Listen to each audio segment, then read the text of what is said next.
So I was looking at some problems in the book. And before we start chapter 11, angular momentum, oops, let me get this. This is buffering here. Oh, I was looking at some problems in the book. That's what's always going on behind the scenes when we start up. All right, and let me just do this for a second here. Let me minimize this too for a second. All right, so I want you to put a dot next to some certain problems, okay?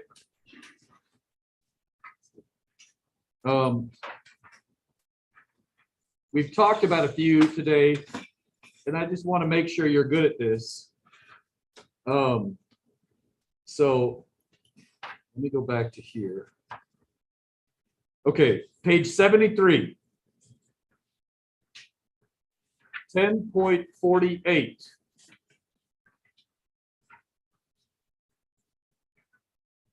And I think page 74, 10.51 is a good one. That's a moment of inertia with the hole. We haven't done that. And I'm pretty sure one of the tests somewhere has a hole and a moment of inertia. So you got to do that. Page 76, 10.52, 10.53. Those are like the bare minimum. There's other ones there that you can do, and we did the lab questions. You could redo those as well. So why don't you also do 10.54 and 10.55? That's two pretty good ones. And if you're still bad, 10.56. That should be more than enough. Okay. Then we just did 10.59 on page 79. You should redo that.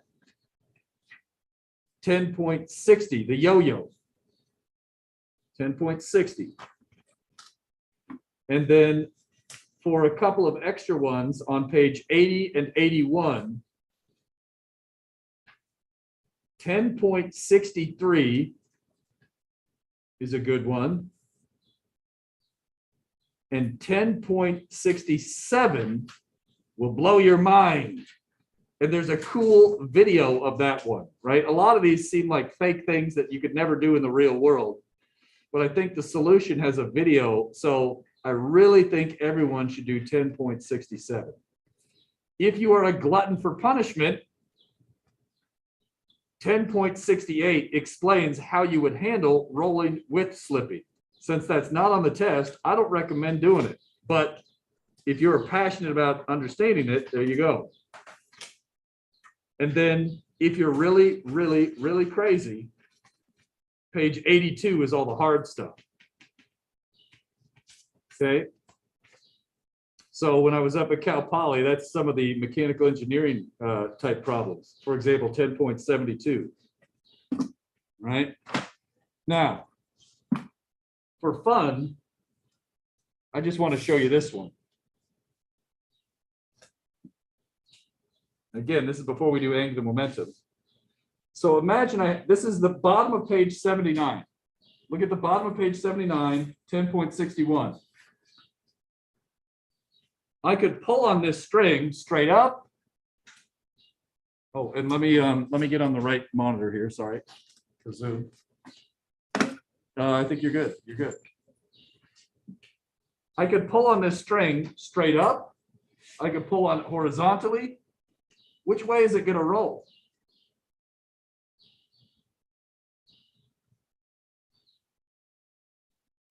The answer is it depends. Now let's see if I can get this right. Oops. Give me a second. Do you agree it's not rolling at all? It's sliding? Why is that? If the string goes through the instantaneous pivot, it causes no torque. If it goes up, it causes the torque this way. If it goes this way, it causes the torque the other way. Isn't that interesting? All this is supposed to be, if you're curious, you could read more or ask me later, but it's not on the test. It's just kind of fun. I like to show you that if the string tension goes through the instantaneous pivot, you get no rotation at all. And I think that's kind of weird, right? So whatever the students answer, you always do it the other way, so they're wrong, just to torture them. All right, anyways, there's that. Next, let me do this. Let me hit 5. And we're going to talk about angular momentum. And to do that,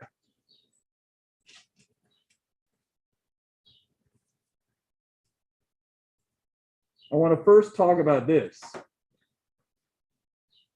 Now look at this object moving on the screen. I don't know if you can see it. Let's run it again. And maybe what I'll do is I'll slow this down.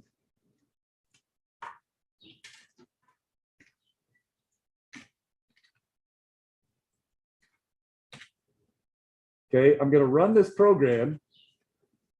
And you can see that there's, and that ball is kind of hard to see. So let's maybe change the ball's color. Let's make this, how about,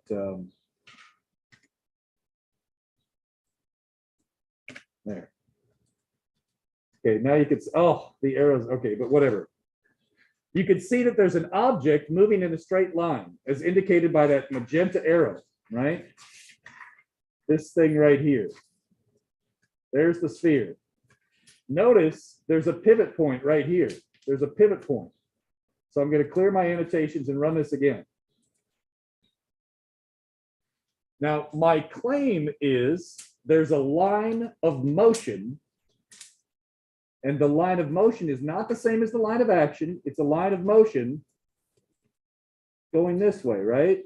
It's pretty much a straight line forever, and the particle is moving in a straight line. There's some radius vector r, and there's a pivot point that's chosen arbitrarily. So this is a pivot point. Okay. I'm going to run this one more time. I know it seems silly. We are going to introduce a new concept called angular momentum. Previously, we had linear momentum or translational momentum. Does anybody remember the equation for translational momentum? P was equal to what? MV. Well, it turns out, maybe you remember this from chapter 3, angular momentum, and let me use white. L is going to be the symbol for angular momentum. Angu, and this is all on page 83. Page 83. Page 83. We now have a concept called angular momentum. In general, it is defined for an object, a point particle, as the radius vector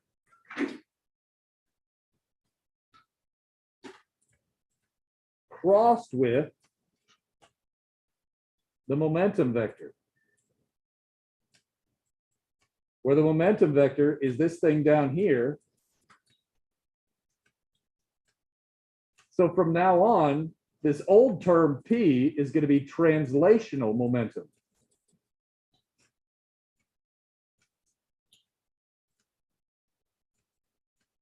That's translational momentum. Sometimes I call it linear momentum. Okay. Now, the math for it, you can see there's a cross product. If you have your right hand handy, line up the fingers of your right hand with which vector? When you're doing a cross product and you want to do a right hand rule, do you line up your right hand with the first vector or the second vector? The first vector. Now on Zoom, you're going to have to just do it yourself. I can't do everything. But right there it is. Where do I curl my fingers? Towards which vector? In a cross product, you line them up with the first, curl to the second, and what does your thumb do? Points in the direction of the output. So yes, into the page.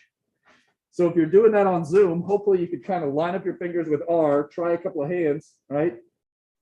And then take a look. You see the cross product into the page there as I rotate this? Okay, so hopefully that helps you visualize this. Is that enough on this simulation? Can I do some paperwork and board work now?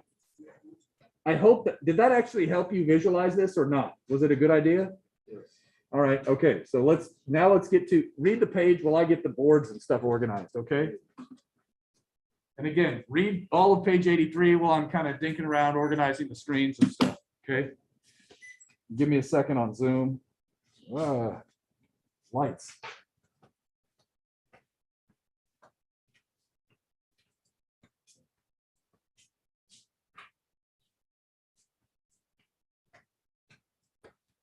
Kind of the last of the most fundamental concepts in this class. Everything else is applied. Okay.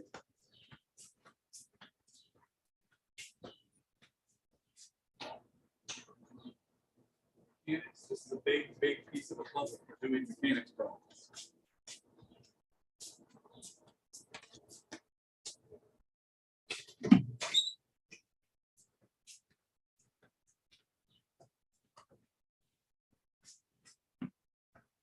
My markers.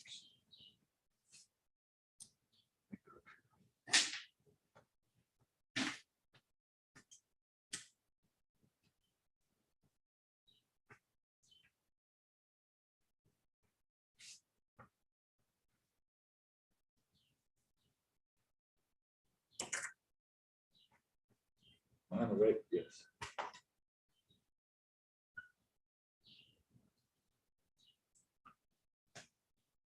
What are the units? What are the units? Or maybe if I help write this out, remember what was this? It was R cross MV. What are the units going to be?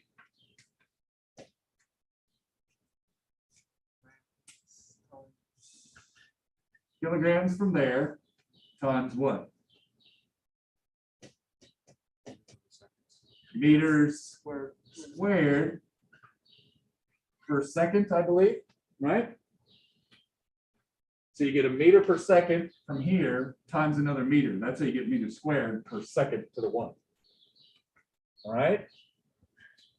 For a point particle, we just saw this. You choose a pivot. More on that in a minute.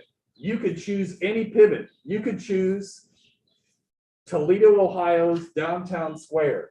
You could choose In-N-Out Burger's fry machine. You could choose whatever you want, as long as you choose the same point. Now, there's going to be times when you'll see.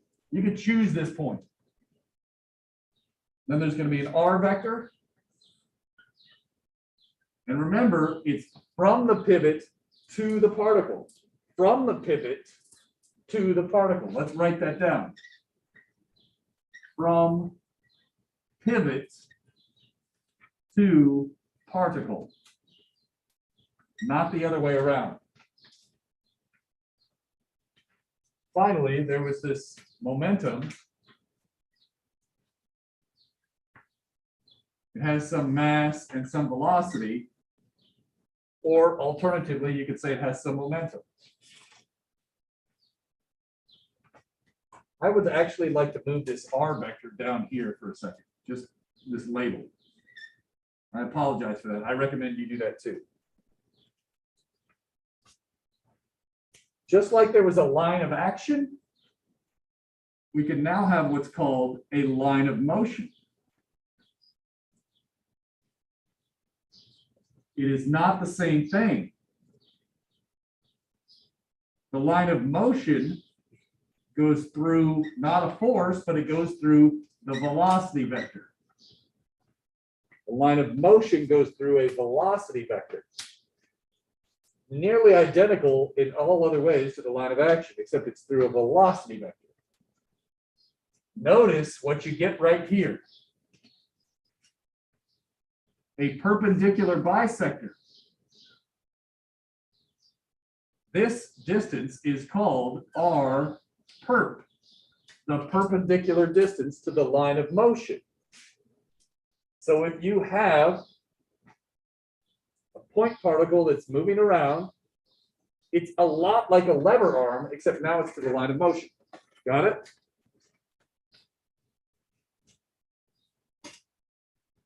I'll point this out too. You could also have the velocity and split the velocity into components.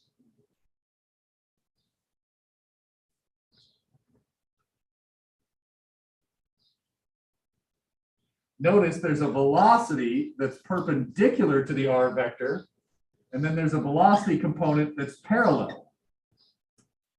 So you could have a v-perp. And in practice, there's other ways to calculate this. We could say it's equal to r perpendicular times mv, or we could say it's r times mv perp. But there's something wrong with this sentence. What is it?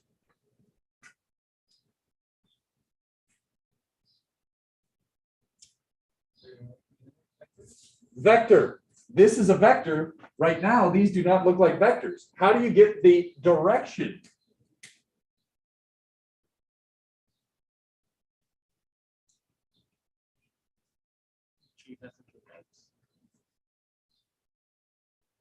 All right. Right-hand rule.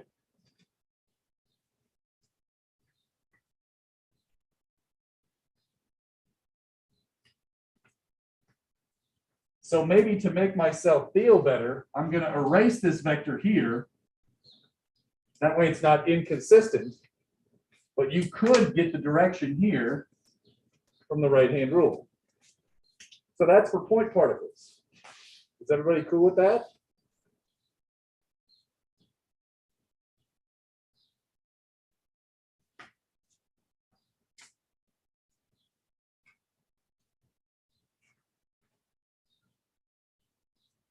Most of the time, it ends up being even easier than this, and we don't have to do a cross product. Most of the time, if we have distributed mass,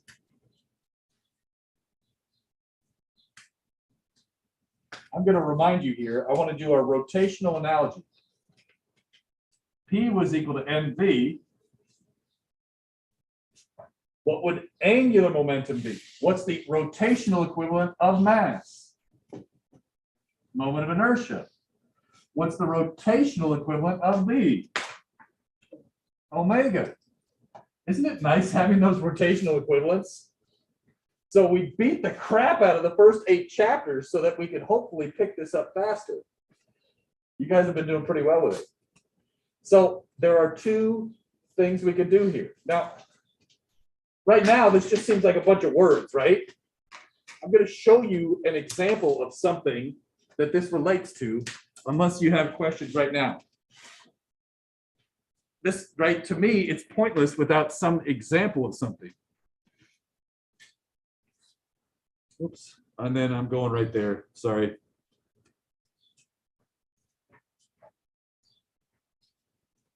All right, and then, well, I guess one of you want to come up and help me out. Okay. So here's what I want you to do. This is designed so that it goes right in the track. So I want you to go up to the upwards. I want you to go up to that end. Actually, I might need 2 hands. Can you help me just hold this and come behind here and hold it here, right? And the idea is you want to kind of line it up so that it's pretty close to about right there. Is that cool? And then I'll hold up the green screen. Now the idea is he's going to run this one. Yep, and let's scoot it back just a hair. Hold right there. Okay, I'll just hold this like this. All right, go ahead and run it. Just release it. Hopefully it sticks to the thing and swings. Did it swing upwards? Yeah. Okay, so now, actually, can you come? Okay, that's good enough. You guys go sit down. Thank you. Let's give him a round of applause. Anybody notice how much it swung up? Did you happen to see the angle? About 20. We could redo it about 20 degrees. Yeah. Okay, we'll use that later. But now you might be saying, what does all this have to do with that junk I was just spewing on the board? My claim is this. Couldn't you measure the height of this ball and figure out the speed just before impact using the rolling motion that we just did a minute ago? In theory? So in theory, if I got a ruler I should be able to figure out the speed of this thing at impact. And the mass isn't going to matter if you remember it dropped out. The radius isn't going to matter if it dropped out. At the instant it hits, this particle is moving in a straight line, is it not? I don't know if you can tell this. It's basically moving this way, almost perfectly horizontal because this is bent a little bit so that it will do that. You can get the angular momentum of this particle right before it hits the ruler. Then look at this. I have an extended object. This has some I omega because it's got an RPM, a rotation rate. What we can do is, if you have an object that's moving in a straight line that impacts something and causes rotation, we can use these formulas to analyze the angular momentum instead of regular momentum, linear momentum. By analyzing angular momentum initial and angular momentum final, we can figure out something about this system. Did that make any sense at all? That's what we're going to try to do. Let's draw some pictures. Okay.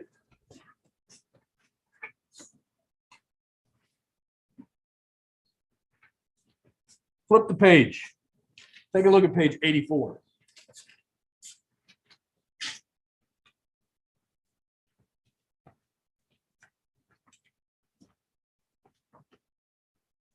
I'm going to look at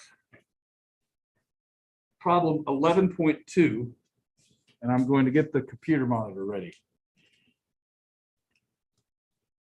11.2.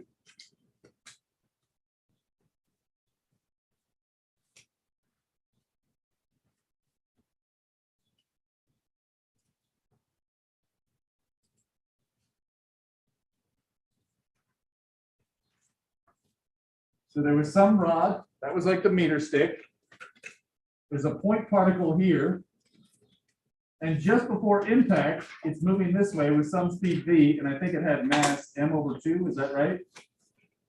The golf ball is about half the mass of the meter stick, if you're wondering. All right? Whoops. I'm going to try and draw this exactly like the picture. Sorry about that.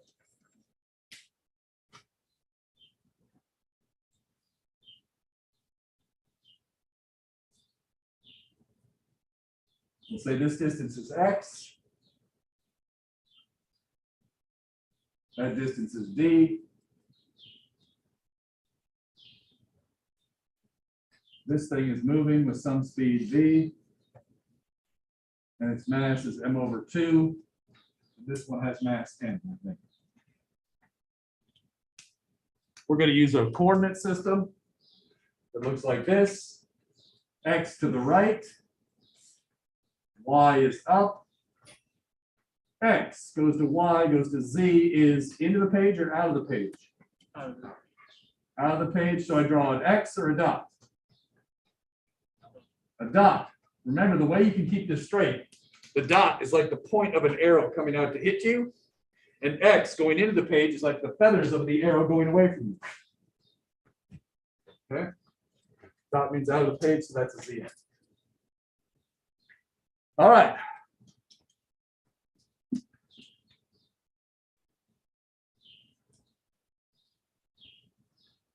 Okay, the clay impacts the rod at its end and sticks. Okay, remember, when doing angular momentum, we can choose a pivot point. Is there an obvious choice of pivot point in this picture? Yes. Yes, what is it? The pivot point, right? So just because you can choose doesn't mean you should be stupid. Okay, use the real frickin' pivot point if you got one, all right? All right, what next? Determine the impact parameter. So in case I didn't say this before, impact parameter is R perpendicular. So that's the way we can keep it straight from a lever arm. Okay. Do you remember how we get the impact parameter? What do we have to draw? to figure out the impact parameter.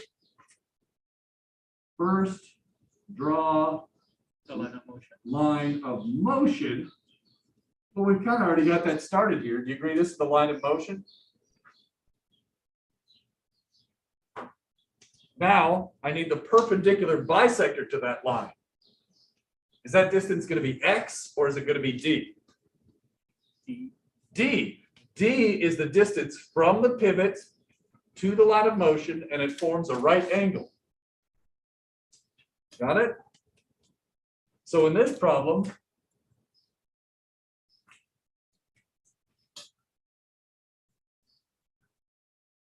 I'm going to put all my notes there. That's it. Next, what is the angular momentum of the clay about the pivot point? What was the equation for angular momentum if we use this impact parameter?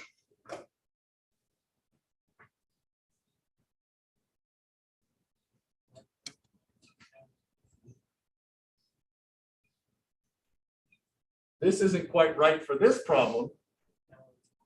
In this problem, we need m over 2 because the clay has mass m over 2.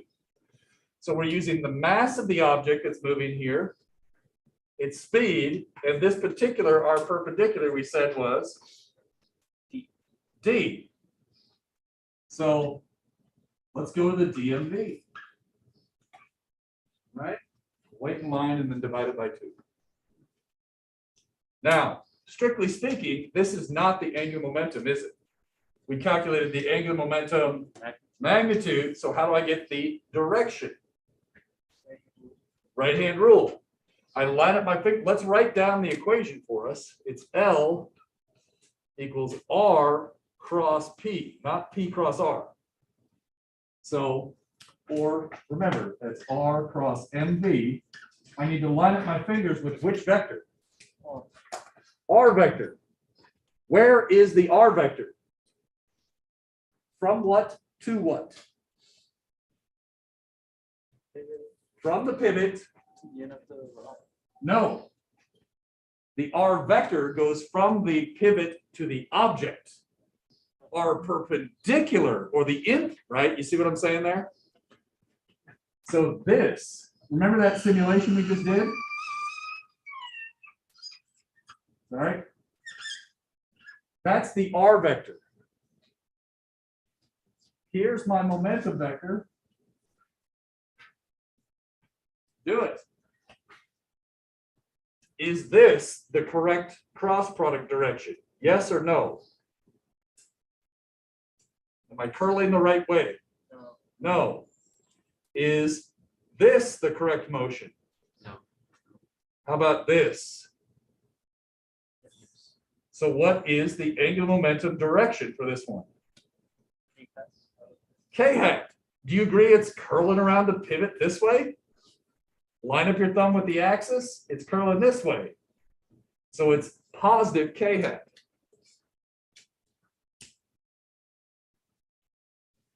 Got it? What do you think? This is a pretty easy one. You ready for the hard one now? Nope. Or I don't know, any questions? Does this kind of make sense? Why are we doing this? Because you can learn stuff. That's why. Let me show you something. We're going to learn something which I haven't discussed yet, but conservation of angular momentum says that L initial equals L final. We can learn that for a system, if I know the initial angular momentum of the system and the final angular momentum of the system, they should be the same. And this can help us figure out things like the velocity or what distance I should use to make this situation help be useful in the real world or something. We could use this as a way to calculate the speed of the bullet that gets shot at it or something, right? All kinds of different things can be used for this. Now, I want to be careful. I know you're really tired, But this, I mean, there's three big conservation laws in physics. So try to stay awake for this moment, okay? What was our other two big conservation laws? E initial equals E final, but that's not always true. It's only true if what was true? I was going to say, yeah, conservative, which means work external, non-conservative was equal to 0. Geez, I hope I'm on the right whiteboard.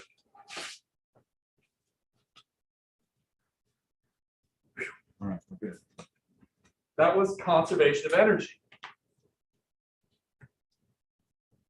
Okay, what was the other conservation we had? I'll give you a hint. It was in chapter 9. Okay, and let's call it linear momentum.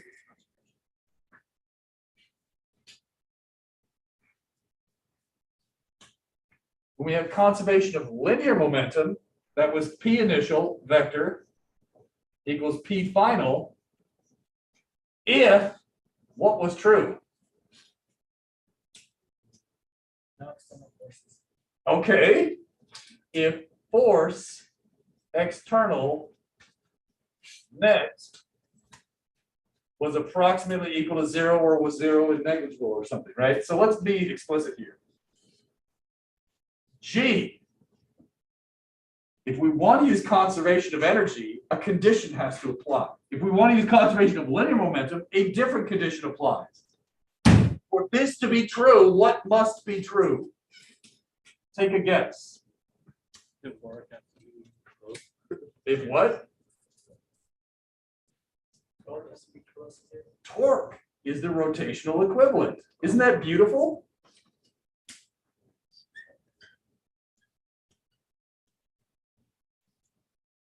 Oops.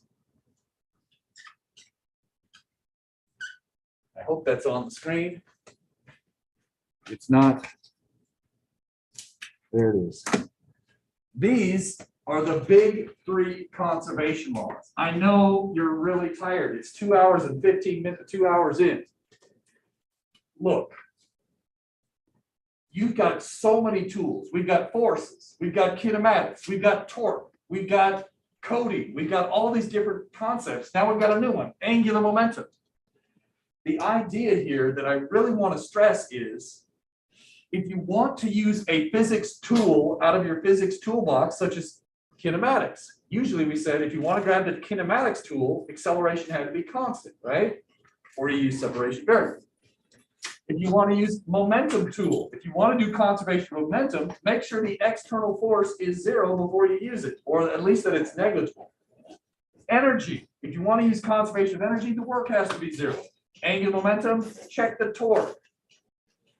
Well, let's go back to this stupid demonstration over here. You guys don't need to come up.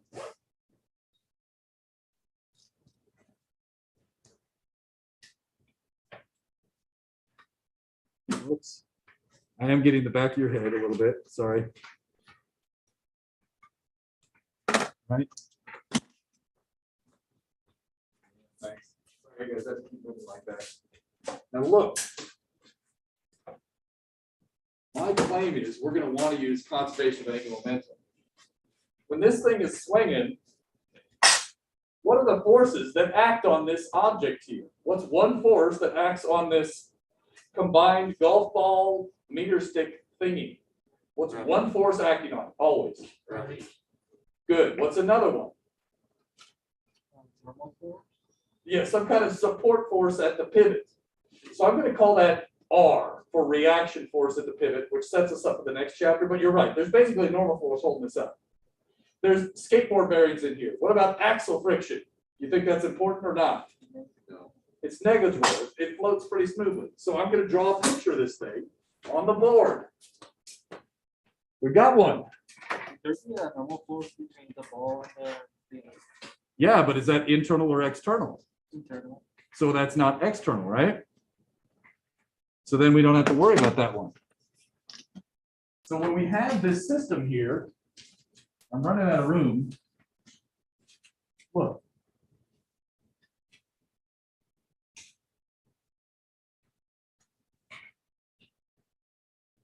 There's a pivot. We know that there's a gravitational force. Where does the gravitational force act? Where does it act? Now, you're right, it acts straight down. At what point does it act? At the center of mass, which for this system is going to be where? Estimate. Somewhere to the left and down from the rod. Yeah, it's not in the middle. Do you agree? If it was just the rod by itself, it'd be right in the middle. Now there's a point mass down here, half the mass. It's going to shift down a little bit, right?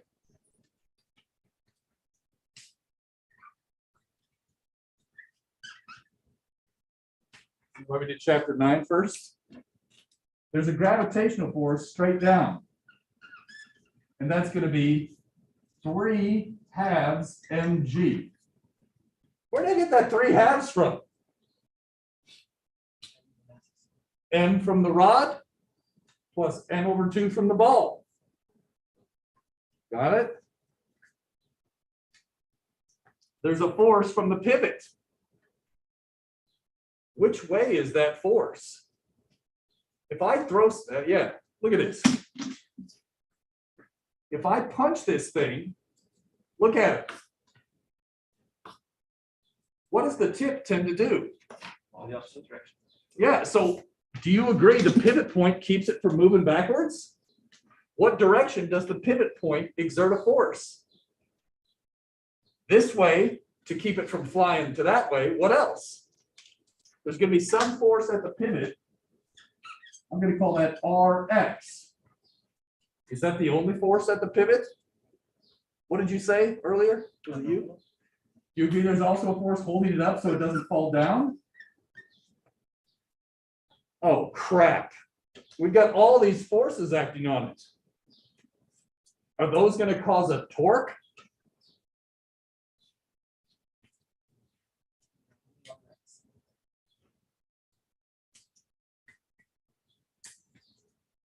What am I drawing right now? The line of action. The line of action. Do the lines of action go through the pivot? Yes. What about this one? It doesn't. But is it really freaking close? Yeah, because right, what happens when the ball hits it, it starts to swing.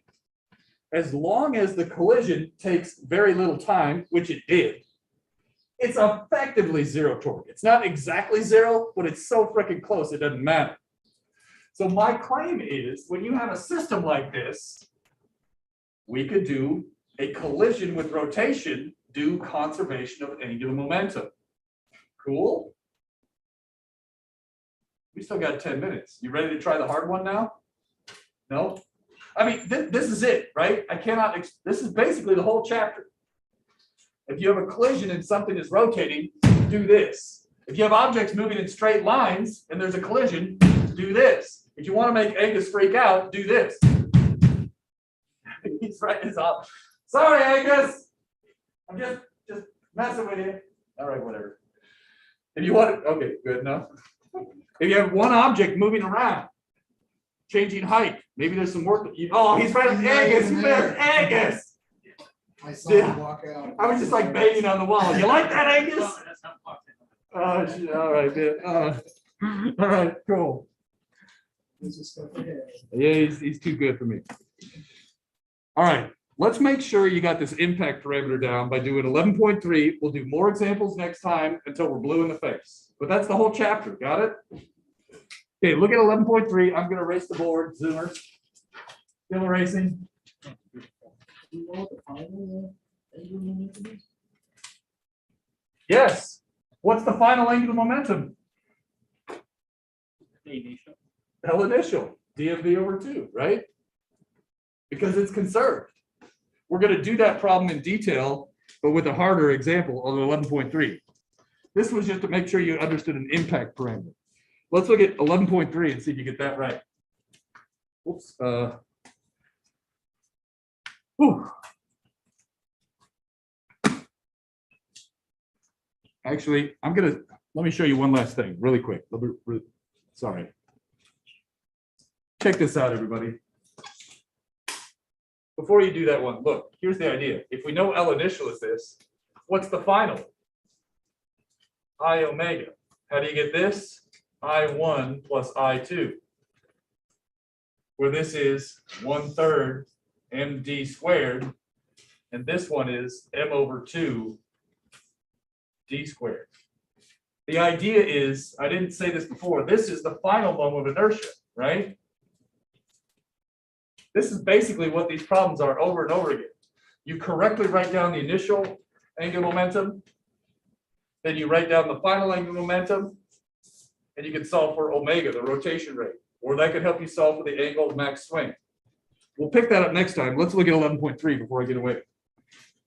11.3. Still racing, still racing.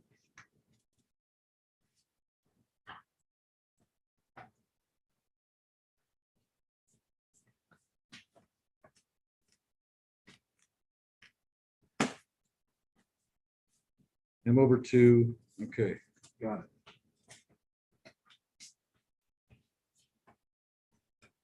Suppose we have a similar situation.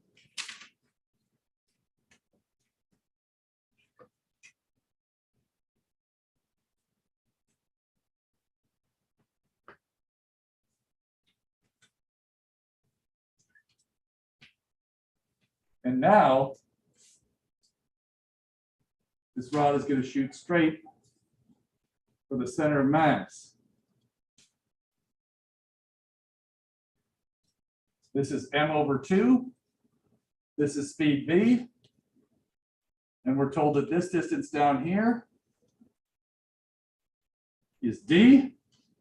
We're told this length right here is also d.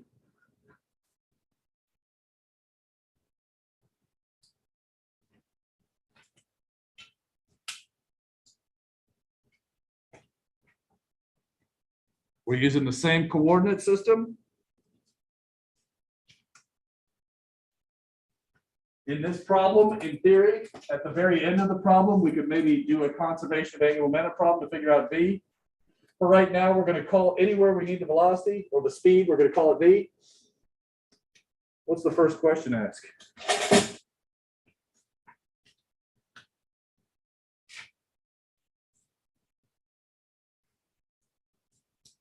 Determine the impact parameter. Okay. Here's our pivot. I need the impact parameter.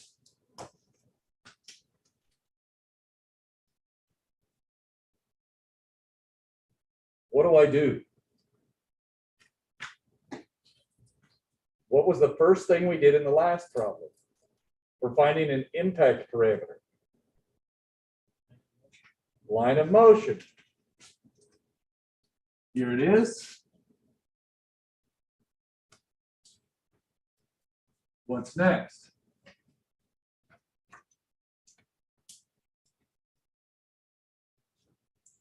Perpendicular bisector. You want to come up and draw it or no? No? Okay. Is this the perpendicular bisector? What I'm showing you with this marker, is that the perpendicular bisector? Yes or no? No. No. Is this? No. No. Is this? That's what I gotta figure. You see how these get harder? I need to figure out that. Crap. Any ideas? And I don't care what your major is. If you're some kind of engineer, this is a basic skill you need to be good at. The skill is called geometry. Okay? You need to be good at it.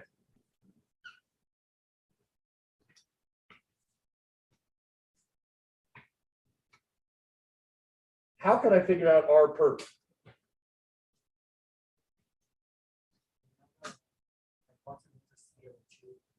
The hypotenuse is d/2? Oh, this one right here. Excellent. Yes. Okay. So he's saying, look, I know this side of the triangle is d/2. Outstanding. That's one piece. Arbitrary angle. Do we know this distance right here? Yes or no? Do I know it? No. No, okay, what were you saying? You could pick like an arbitrary angle. Arbitrary angle is not good. That's not gonna help us get it. Or wait, maybe I don't understand you. What do you mean by arbitrary angle? Well, no, I don't know. And maybe you're right and I just didn't understand you. It's quite possible. Just like for those angles that you have. Just Okay, so choose one so as- label it. Okay, so Yeah. let's say we call this alpha, how about we call it phi? What's this angle? Huh? What's this angle?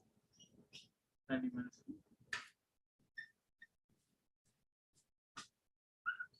What's this angle? 90. Okay, so we've labeled all the angles, and I think, is that what you meant? Oh, that's outstanding. That's excellent. I didn't understand you at first. I would have done exactly the same. I just didn't understand what you meant. Crap. Got -1 minutes to figure this out. You can do it. We don't know phi though. We don't. Man, if we could just get phi. So we have to like the swinging pendulum where it's like age. We could take like a ratio to cancel out. Gosh, if only I had a triangle where I knew 2 of the sides. Right. Right. It's D over 2 and 2. Oh, you mean this is also D over 2 and I could get the angle from this triangle and transfer it over and get it? Nah. Isn't that beautiful? So sometimes now, Dom's here, we might as well, my claim is you have to be good at stuff like this, especially for like civil engineering. Am I making shit up here or not, Dom? You're making sense here. I mean, they have to do some It's geometry. important to be able to see relationships, not only in mathematical equations, but in pictures and drawings. And drawings tell a big part of the story. Absolutely, absolutely. So now I know it's time to go. I know the solution's written up, but please, I'm just gonna sketch this problem. That way you have an idea of how to do this in the homework, okay? So look, we can get phi right here. Let's at least get the angle. Would I want to use so, cut, or toa to get phi? Okay, tangent phi. So tangent phi is equal to opposite over hypotenuse. Do you agree the D's are going to drop and we get what? Phi equals tangent inverse of 2. Did I flip that? Okay. So do you agree we know a number for the angle? The angle is known. Do you agree then that I know both of these? So tell me how I get R perp. So, cut, or toa. What do you want to use? Sine. Sine of. D Okay. over 2 times B. So you said sine of phi equals what? Let's just do it. D over 2 sine phi. R perp over D over 2 again, which says that R perp is equal to D over 2 sine phi, which I think is what you were saying earlier when I interrupted you. Outstanding. Now, do you agree I could get the angular momentum? It's going to be m over 2 times the speed of the ball times R perpendicular, which we know, right? Because we know phi d is a given. Then what I could say, what's L initial of the rod? If it's initially hanging there at rest, it's going to be 0.